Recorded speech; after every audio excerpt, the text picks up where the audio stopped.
Assalamualaikum warahmatullahi wabarakatuh. Saya Evi dari Forum Aksi. Pertanyaan saya singkat aja buat Pak Deddy Sitorus. Selama ini partai Bapak yang membawa Jokowi menjadi presiden. Kami mungkin semua mau memaafkan dosa-dosanya itu, asalkan mampu gak partai Bapak ini mengadili Jokowi. Kedua, selama 10 tahun partai Bapak tuh turut menikmati. Terus ngapain aja apa yang sudah dilakukan, kok sekarang seolah-olah jadi korban. Kami peduli dan akan memaafkan semua itu asalkan mampu gak Gibran dimasukkan, Jokowi diadili. Itu aja yang kami harapkan. Terima kasih. Assalamualaikum warahmatullahi wabarakatuh. Waalaikumsalam. Yang di belakang untuk Bang Said itu. Sedikit Bung, saya perlu sedikit. Oligarki ini lintas etnik, lintas agama, lintas suku. Ya. Lihat saja di kabinet sekarang tuh ada 5 menteri perwakilan salah satu juragan nih, ya. Jadi ngacon, kenapa? Alah kalian udah tahu pura-pura nggak tahu.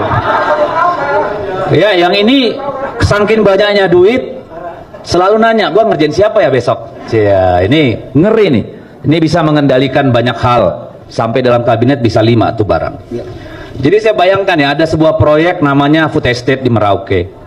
Itu dialokasikan 6 triliun cetak sawah, irigasi dan jalan. Panjang jalan 150 km. Tahu apa isinya sepanjang 150 km? Kebun sawit 425.000 hektar. Gila nggak? Jadi jangan dikira Food Estate-nya yang dikejar, kagak. Yang dikejar tuh kebun sawit. Ya, PSN di di PIK. Masya Allah, dari mana tuh urusannya PSN? Ya. Yang di Serpeng gimana ceritanya bisa jadi PSN? Ya, ya banyak hal lah. Baik. Ya, jadi ini bahaya. Ya, jadi nggak ada urusannya sama etnik, karena kaki tangan oligarki pun orang kita, Pak. Ya. Tadi Bapak udah sebut nama, masih banyak kawan-kawan itu di sana. Makasih. Ya, yang menarik. Oke Bu, yang pertama, tolong singkat dan padat sebutkan nama. Assalamualaikum warahmatullahi wabarakatuh. Kalau singkat dan padat saya nggak mau karena banyak yang mau saya omongin. Insya Allah tidak mengambil hak orang lain. Maksimal 2 menit ya. Oke. Baiklah, saya langsung saja, saya coba cepat-cepat ya. Bapak Ibu sekalian yang saya cintai, kalau saya nggak memberikan pertanyaan, rugi saya datang pada hari ini ya. Bapak bangsa M. Nasir mengatakan jangan berhenti mendayung karena arus akan membawa hanyut ya. Pada hari ini kita sudah membuktikan. Saya ingin mengatakan di hadapan para narasumber sekalian, Rizal Fadilah dalam tulisannya mengatakan Jokowi adalah penyandra, penjahat, dan penjajah. Kita paham semua menteri dan aparat tunduk kepadanya. Bahkan setelah berhenti pun tidak cukup untuk membuat dia menjadi orang yang berhenti cawe-cawe. Saya ingin mengatakan ada setidaknya 3 yang saya catat yang berjuang pada hari ini. Satu diantaranya Tom Lembong, ya, dia sudah berhasil melepaskan dirinya dengan mengatakan bahwa impor itu sepengetahuan dan petunjuk dari Jokowi. Kedua, manusia merdeka yang bernama Said Didu, yang jelas-jelas ingin memperjuangkan bangsanya, tapi dia justru dilaporkan oleh Ketua Abdesi Desa Blimbing. Kemudian yang ketiga tentu saja dari partainya Bang Deddy, yaitu Mas Hasto, Sekjen PDIP, yang mungkin terinspirasi dari manusia merdeka. Sebelumnya saya ingin mengatakan, saya sebenarnya marah banget sama Bang Deddy Sitorus itu. Cuma alhamdulillah ya, ada perubahan, jadi saya melihatnya agak ganteng dikit begitu. Nah, cuma saya ingin menyampaikan begini Bang Deddy, untuk bisa melebur sebagai bangsa, bagi kami, siapapun musuh Mulyono itu, siapapun juga yang memusuhi Mulyono adalah kawan kami ya. Kalau PDIP sudah masuk dalam perjuangan, tanda barang itu akan segera kelar begitu ya. Itu harapan kami. Cuma mohon maaf, saya harus jujur ya, karena kita ini orang-orang yang insya Allah baik ya, karena ini cuma jalannya untuk melebur itu. Ada perbedaan katakanlah prinsip di antara kita, tapi hari ini siapa sangka kita bersatu. Saya ingin mengatakan begini ya, kepada ibunda kami yang tercinta Ibu Megawati, masalah ini sebenarnya nggak sulit-sulit amat, itu gampang. Bagaimana caranya?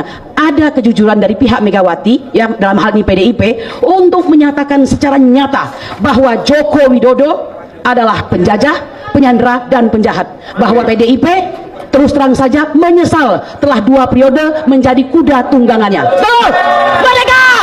Ya, saya kira begitu, itu harus ada. Karena kalau tidak ada, nggak bisa.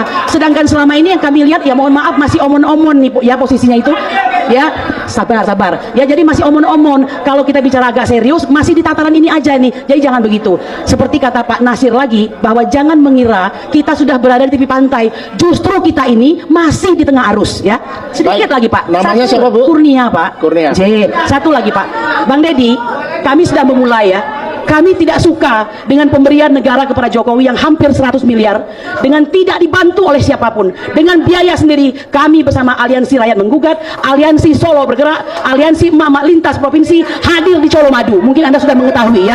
Ini bukan gagah-gagahan. Kami meninggalkan dapur kami apa boleh buat berhadapan dengan para aparat yang ternyata sudah siap sedia di gudang kosong di depan Colomadu, ya sudah kami buktikan. Jadi apa yang kami sampaikan ini keresahan hati kami, menurut kami bisa diatasi asal PDIP jujur maju paling depan untuk menyatakan Jokowi adalah orang yang sudah, nah berani apa enggak? Saya kira gitu aja ya Pak. Tambahan Pak, Ibu Bivitri sebentar, untuk Ibu Bivitri kemudian Bang Ferry Hamsari, ini adalah orang-orang yang menjadi apa namanya di muka hari ini karena mereka bicara hukum. Satu-satunya untuk mengadili Jokowi hanya lewat jalur hukum. Jokowi yang sudah kami lakukan adalah mengenai pemalsuan dokumen, kemudian pemalsuan informasi dalam akta autentik pasal 263 dan 266. Lalu bagaimana dengan si Fufafa ini, si anak tengil ini? Banyak Pak, penodaan agama, kemudian pornografi, ya, dan yang ketiga perbuatan tidak menyenangkan dan sebagainya. Banyak pintu masuknya.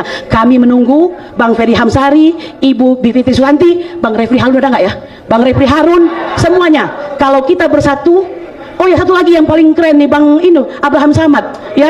Mohon kalau perlu Pak jumpai dong Pak Jokowi, Pak Prabowo, tolong disampaikan, disadarkan supaya nggak kena sirap begitu. Demikian. Assalamualaikum warahmatullahi wabarakatuh. Kembali lagi bersama saya di channel video ini teman-teman. Kita sudah melihat cuplikan video yang begitu sangat menarik ini. Banyak sekali pendemo Jokowi dan Gibran sudah tidak cocok lagi jadi penjabat negara Indonesia. Nah, saya berterima kasih kepada teruslah bereaksi demi kebenaran. Jujur itu mahal. Siapapun membela, menutupi demi jabatan tahta atau harta mudahan dilaknat Allah. Ijazah palsu memalukan. Parah ya kalau ijazah palsu ini berat tunjukkan.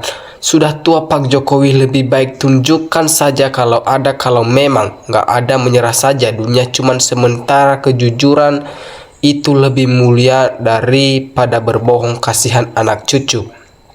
Nah, hancurkan semua pembohong ijazah itu, baru bela rakyat, nggak sebatas ngomong doang, langsung bereaksi demi kebaikan bangsa dan negara ini. Itu dinamika ataupun kebohongan yang ditutupi dengan kekuasaan rakyat pasti akan terus menuntut sampai dimanapun. Regenerasi akan terus berlanjut karena kekecewaan rakyat bukan person. Nah, jangan juga harap Indonesia emas. Kalau ijazah palsu ditutupi, yang ada Indonesia cemas. Barangkali sudah dapat duit, simpan saja untuk beli beras, tapi tanggung jawab teman-teman. Nah, didesak dengan cara apapun saya rasa nggak mungkin diperlihatkan oleh Jokowi maupun oleh rektor UGM karena ijazah itu nggak asli teman-teman. Udahlah, Jokowi itu memang nggak punya ijazah, kalaupun ada juga itu pasti palsu 100%. Nah, sama Tuhan aja nggak takut, apalagi sama manusia. Polri sudah lihat, dicek, dibantu para ahli, ijazah Pak Jokowi hasilnya asli. Begitu juga pihak UGM sudah dipublikasikan benar Pak Jokowi lulus UGM dan ijazahnya asli. Terus kenapa lama proses sidang pengadilannya? Biar jelas siapa yang benar dan salahnya, agar rakyat nggak salah paham karena itu siapa yang salah dan benarnya. Nah, Jokowi sudah tua tetapi tidak masih punya rasa malu memiliki ijazah palsu itu. Alumni UGM juga marwahnya, jangan sampai ada oknum yang zolim universitas. Ibu ini berani sekali, ijazahnya dibuka di umum. Kenapa Jokowi takut ya? Jurus terakhir ijazah dilapisi plastik, jangan sentuh. Ribet banget sekali urusan ijazah ini. Kalau memang punya ijazah tinggal tunjukin, jadi nggak ngadu. Semakin ditahan-tahan penunjukan ijazah, nah itu semakin rakyat nggak percaya teman-teman. Nah, Bok CP tunjukkan tak Pak Jokowi biar rakyat tenang. Teman-teman, jangan sampai ini jadi pemicu seperti di Nepal ya. Mahasiswa kok dilawan. Ingat, sejarah banyak mencatat bahwa mahasiswa selalu memperjuangkan kebenaran. Ayo kepada alumni UGM maupun mahasiswa, aktifkan bergerak, jangan sampai nama besar UGM dirusak oleh ijazah palsu Jokowi. Kasihan, kasih semua, biarkan dia pikul semuanya. Emang berani alumni UGM amal Jokowi dan Rektor OVA GW tunggu udah selesai. Nah, ingat aja, menunggu kita harta tidak akan dibawa, anak cucu akan ke bawah. Kalau Jokowi ketahuan ijazahnya palsu, maka hancurlah dinasti politik kekuasaannya. Makanya Jokowi nggak berani memperlihatkan ijazahnya itu. Negara kalau maju, aman dan makmur, serta sejahtera para pemimpin dari yang tertinggi sampai seluruh bawahan, serta seluruh rakyat yang dipimpinnya harus sangat menjunjung tinggi kejujuran dan kebenaran juga di atas segalanya. Tidak ada di belok kiri, belok kanan, dan jungkir balik mau ngaluni rakyat banyak. Kapan Indonesia mau maju kalau dipimpin oleh orang pembohong dan pintar korupsi? Nah, ya kalau rakyat merasa dihianati, hati-hati. Rakyat marah seluruh Indonesia karena Allah akan menurunkan bala bencana dengan caranya. Ijazah sama map besar ijazahnya, ijazah terlindung 1 triliun, ijazah paling mahal di dunia. Yang mau lihat harus lewat penjara dulu. Mau sampai kapanpun Jokowi berbohong terus secara umum ini, dan kesehatan sudah sangat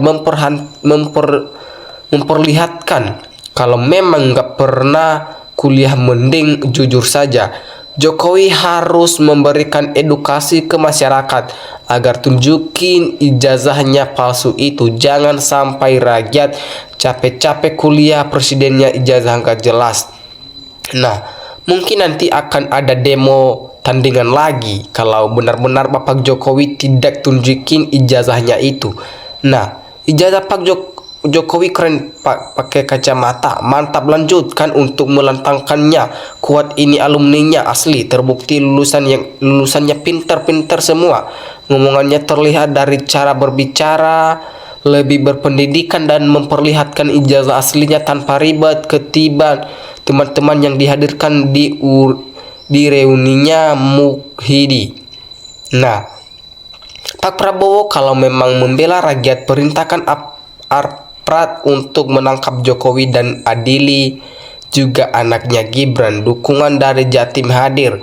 Demo terus sampai pembohong mengakui kebohongannya. Kasihan rakyat 10 tahun dibohongi.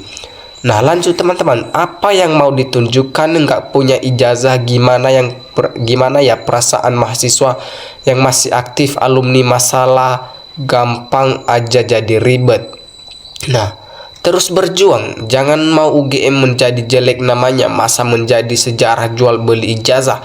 Seharusnya teman-teman, Jokowi jangan membuat kegaduhan, lebih baik dengan sadar dan gentle Jokowi memperlihatkan ijazah aslinya baik di depan hakim maupun dalam gelar perkara khusus, semuanya akan beres.